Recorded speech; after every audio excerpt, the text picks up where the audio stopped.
இன்றைய மக்களுடைய மனநிலை என்ன? மீண்டும் இந்த ஆட்சி தொடர வேண்டும்.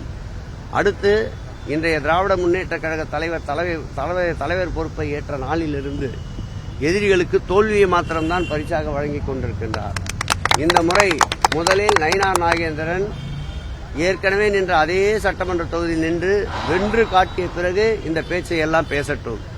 இன்றைக்கு மக்களோடு கூட்டணி வைத்திருக்கின்ற மாண்புமிகு முதல்வர் அவர்கள், மக்களின் முதல்வர் அவர்கள், நாங்கள் பொதுமக்களிடம் சென்று பொதுமக்களை சந்திக்கின்ற போது மக்கள் பிரதிநிதிகள் எப்பொழுதுமே ஒரு ஆட்சியினுடைய அடுத்த தேர்தலுக்கு முன்பாக மக்களை சந்திக்கின்ற போது ஒரு அதிருப்தியான நிலை ஏற்படும்.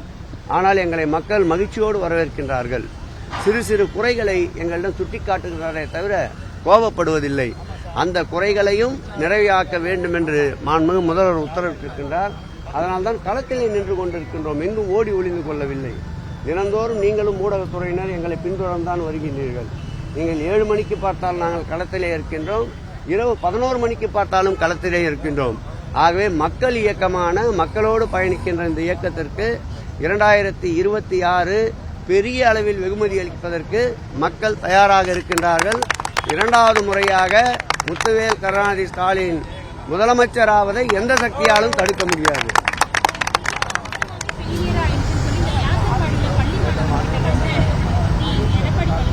நீங்க பொதுநல நோக்கோடு சொல்லுங்க. அங்கொன்று இங்கொன்று நடக்கின்ற தவறுகளை கண்டறிவது யார்? காவல்துறை, இந்த அரசுதான். அதை அனுமதிக்கின்றதா? குற்றம் நடப்பதற்கு முன்பு தடுக்கின்ற முயற்சிகளை மேற்கொள்கிறோம். குற்றச் சம்பவங்களை உடனடியாக கண்டுபிடித்து அதற்குண்டான தண்டனையை வழங்கி அதற்குண்டான குற்றத்திற்குண்டான குற்றவாளிகளை கைது செய்து நடவடிக்கை எடுக்கின்றோம். அதில் இன்னார் இனியவர் என்று பார்ப்பதில்லை. ஆகவே நீங்கள் சொல்லுகின்ற இந்த தவறு கூட காவல்துறை தானே கண்டுபிடித்தது. எடப்பாடியா போய் கண்டுபிடித்தார் குற்றம் சொல்வதற்கு?